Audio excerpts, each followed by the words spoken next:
World radio day मनाया गया है। Public relations council of India Chandigarh chapter और नॉर्थ जोन चैप्टर ने मिलकर इसको चंडीगढ़ प्रेस क्लब में किया है और हमारे जो बहुत ही महारथी रहे हैं रेडियो के, उनको आज सम्मानित किया गया। कुछ लोग 40-45 साल से रेडियो में आवाज़ उनकी रही है और आज भी वो बड़े एक्टिव हैं और बड़े काफ़ी बिजी रहते हैं।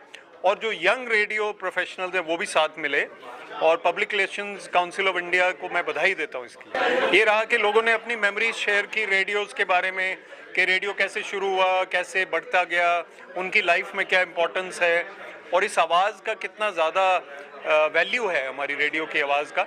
तो जो यंगस्टर्स हैं उसको इससे प्रेरणा मिलनी चाहिए कि रेडियो को के मीडियम को बढ़ाते रहें। मुझे लगता है रेडियो का स्कोप ज़्यादा है क्योंकि ये जो स्क्रीन टाइम है वो कम होता है इससे, क्योंकि अगर हम रेडियो सुन रहे हैं तो हमारे जो डिस्टर्ब नहीं होती ज़्यादा सेंसेस, और ज़्यादा स्क्रीन टाइम की वजह से हमारा हेल्थ भी ख़राब हो रही है। तो रेडियो का स्कोप और बढ़ता जाएगा, मुझे ऐसा लगता है। कार्यक्रम आज का वर्ल्ड रेडियो डे के उपलक्ष्य में मनाया जा रहा है और जो कि public relation council of India, जो कि पब्लिक रिलेशन और कम्युनिकेटर्स की एक ऑर्गेनाइजेशन है, registered organization all India level पे, जिसके बहुत सारे चैप्टर्स हैं। चंडीगढ़ चैप्टर भी एक है उनमें से।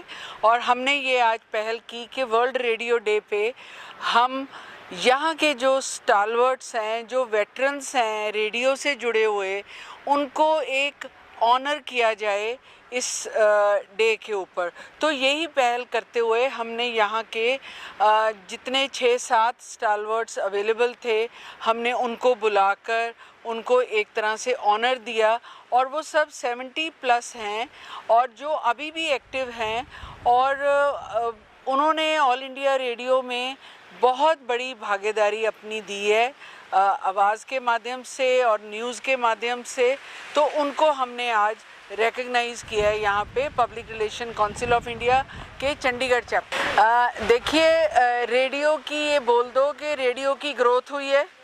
ऑल इंडिया रेडियो जो था पहले एक ही माध्यम था हर जगह पहुंचने का, और आज भी ये गलत नहीं होगा कि ऑल इंडिया रेडियो अभी भी दूर दराज के एरियाज़ में पहुंचता है अपनी आवाज़ लेकर। तो अभी प्राइवेट चैनल्स बहुत आ गए हैं, जो बहुत अच्छी बात है कि रेडियो में विस्तार हुआ है, अडेप्टेशन हुई है, इवॉल्व हुआ है रेडियो, एंड बहुत लोगों को नौकरियां भी दे रहा है नई नई, और यंगस्टर्स के साथ भी जुड़ रहा है। और हर तरह से रेडियो जो है ऐसा माध्यम है जो आज भी माना जाता है स्ट्रॉन्गेस्ट माध्यम है कम्युनिकेशन का, और वो इंस्पायर भी करता है, एजुकेट भी करता है, एंटरटेन भी करता है। तो ये हमारी अब ड्यूटी है कि रेडियो के माध्यम से हम अपना मैसेज जो है सब तक लेकर। सर्वप्रिय निर्मोही, मैं रेडियो में एज ए ब्रॉडकास्टर रहा हूँ, 25 साल जॉब की है और अभी जो हैं बहुत सारे जो कार्यक्रम होते हैं चंडीगढ़ में, उसमें as a master of ceremony होता हूँ। लेकिन जब हम वर्ल्ड रेडियो डे की बात करते हैं तो आप सबको तो पहले वर्ल्ड रेडियो डे की मुबारकबाद। और ये रहता है कि वर्ल्ड रेडियो डे पे कोई ना कोई थीम होता है, तो रेडियो एंड क्लाइमेट चेंज इस बार का थीम है। और इसमें बात ये की जा रही है कि रेडियो किस तरह से भागीदारी निभा सकता है, अपनी योगदान क्या रेडियो का हो सकता है क्लाइमेट चेंज को रोकने के लिए। तो उसमें सबसे बड़ी बात ये है कि हम रोज़ाना बात करें रेडियो में, क्योंकि जो रेडियो की बात है सीधी हमें सुनाई देती है, हम सुनते हैं और वो घर कर जाती है। वैसे भी कहते हैं कि सुनी हुई बात जो है वो अच्छे से हमारे दिमाग में अपने आप में बैठ सी जाती है और हम उस चीज़ को धीरे धीरे धीरे धीरे अपनी रोज़मर्रा की ज़िंदगी में लाना चाहते हैं, और लाना ज़रूरी भी है। क्लाइमेट चेंज की बात करते हैं तो सब कुछ उथल पुथल हो रहा है। अब देखिए, मौसम बदल रहे हैं। पहले हम कहते थे सर्दी जो है वो काफ़ी दिन रहा करती थी, अब तो कहाँ सर्दी, हम खुद ही बोल देते हैं कहाँ सर्दी, कौन सी सर्दी। और फिर गर्मी आती है, और गर्मी जब बहुत ज़्यादा हम तपते हैं तो तब कहते हैं यार गर्मी बहुत थी इस बार। तो भाई होगी ही, उसके ज़िम्मेवार कौन है? हम थोड़ा सा काम खुद करना शुरू कर देंगे तो ज़रूरत है कि हम अपनी भागीदारी भी निभा पाएंगे। रेडियो तो चलो हमें अवगत कराता रहेगा, लगातार हैमरिंग रेडियो करता रहे कि भाई क्लाइमेट चेंज के लिए कुछ करना शुरू करो। तो जब आप एक कमरे में हैं तो उसी कमरे की लाइट जला के रखें, बाकी स्विच ऑफ रखें, और जो आपके स्विचेस होते हैं वो लगे रहते हैं ना, अब मोबाइल का लगा हुआ है, सारे के सारे स्विचेस लगे रहते हैं, उनको उतार दें, क्योंकि वो दो तरह से काम कर रहे हैं। एक तो क्लाइमेट चेंज को नुकसान तो पहुंचा ही रहे हैं, और दूसरी बात ये भी है कि हम अपना खर्चा भी बढ़ा रहे हैं बिजली का। आपका एसी नहीं चल रहा, स्विच ऑफ रखें, उतार दें उसको। इस तरह की चीज़ें करने से बहुत फ़ायदा होने वाला है। जितने ज़्यादा एसी चलाएंगे उतना ही क्लाइमेट को नुकसान होगा। तो ये समझना ज़रूरी है कि क्लाइमेट का नुकसान एक तरफ, दूसरा ये है कि हम अपना नुकसान भी कर रहे हैं, हमारी पॉकेट का खर्चा जो है वो भारी हो जाता है।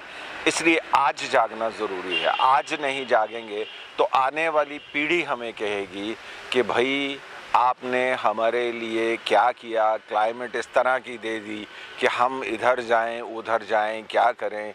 आप देखिए ग्लेशियर पिघल रहे हैं, बाढ़ आती है तो भीषण बाढ़ आती है, और आग लगती है कहीं तो भीषण आग लगती है, सब कुछ तबाह होता है। तो आज दुनिया में हम सबको जागने की आवश्यकता है, और एक दूसरे को ये समझाने की आवश्यकता है कि आओ मिलकर क्लाइमेट के लिए काम करें। क्लाइमेट चेंज जो हो रही है उसको रुकना होगा, और साथ ही हम ये भी है कि अपनी ज़िंदगी में पेड़ लगाने की कोशिश करें। हम एक पेड़ की बात करते हैं तो अपने जन्मदिन पर लगा दीजिए, वरना जहाँ मौका मिले पेड़ लगा दीजिए। आपको ज़रूर क्लाइमेट जो है, जो चेंज हो रही है, वो रुक जाएगी, और हमें अपने आप ही आने वाली पीढ़ियाँ दुआएं देंगी। और साथ ही साथ ये भी है कि जो क्लाइमेट है ओवरऑल, वो भी, उसकी भी दुआएं हमें। जब रेडियो में युवाओं के महत्व की बात करते हैं तो सबसे बड़ी बात यह है कि रेडियो एक ऐसा माध्यम है जो सुना जाता है, जो देखा नहीं जाता, और आप अपनी पॉकेट में भी रख के इसको सुन सकते हैं। कहीं बैठे हैं, आप पढ़ रहे हैं। युवाओं में मैंने देखा है कि युवा जब पढ़ते हैं तो उनको कंसंट्रेशन में प्रॉब्लम आती है, कहीं ना कहीं माइंड घूमता है। तो अगर वो रेडियो को लगा के धीमी आवाज़ में गाने सुनते रहें, हमने भी अपने ज़माने में रेडियो सुनते सुनते पढ़ाई की है, और पढ़ाई करते करते बहुत कुछ जाना है कि कंसंट्रेशन आपकी दो तरह से होती है। एक, आप पढ़ते रहते हैं, और साथ ही धीमी सी आवाज़ में आपके कानों में कुछ डिस्कशन या कोई गीत चल रहे हैं, तो आप धीरे धीरे धीरे आपका मन जो है वो एजुकेशन की ओर लगता है। और जो युवा रेडियो में आना चाहते हैं उनके लिए मैं कहूँगा कि रेडियो एक ऐसा माध्यम है जो आपकी भाषा को सुधारता है, और साथ ही साथ ये भी है कि आपको कम्युनिकेशन स्किल्स आती हैं। क्योंकि अगर हमें बोलने का तरीका ही नहीं मालूम तो हम किसी से क्या बात करेंगे। किसी इंटरव्यू के लिए जा रहे हैं तो वहाँ जाके हमें लगता है कि हम बोलें क्या, क्योंकि भाषा में पकड़ नहीं है, पढ़ा है नहीं हमने, और कम्युनिकेशन स्किल सीखी नहीं है। रेडियो से आप कम्युनिकेशन स्किल सीख सकते हैं कि बोला कैसे जाता है, मॉड्यूलेशन कैसी की जाती है, कोई शब्द जो होते हैं उन पर स्ट्रेस कैसे होता है। अब जैसे हम बोल रहे हैं तो हर एक शब्द पे आपको स्ट्रेस नज़र आ रहा होगा कि किस तरह से अपनी बात जो है वो समझाई जा सकती है। भगवान का नाम और ध्यान घर में रहेगा हर वक्त। सकारात्मक प्रभाव वेदाक्ष धूप बत्ती से। वेदाक्ष ज्योतिष सेवा संस्थान द्वारा अभिमंत्रित धूप बत्ती रोज, मोगरा और बेलपत्र की महक से लक्ष्मी का होगा वास। वेदाक्ष धूप बत्ती।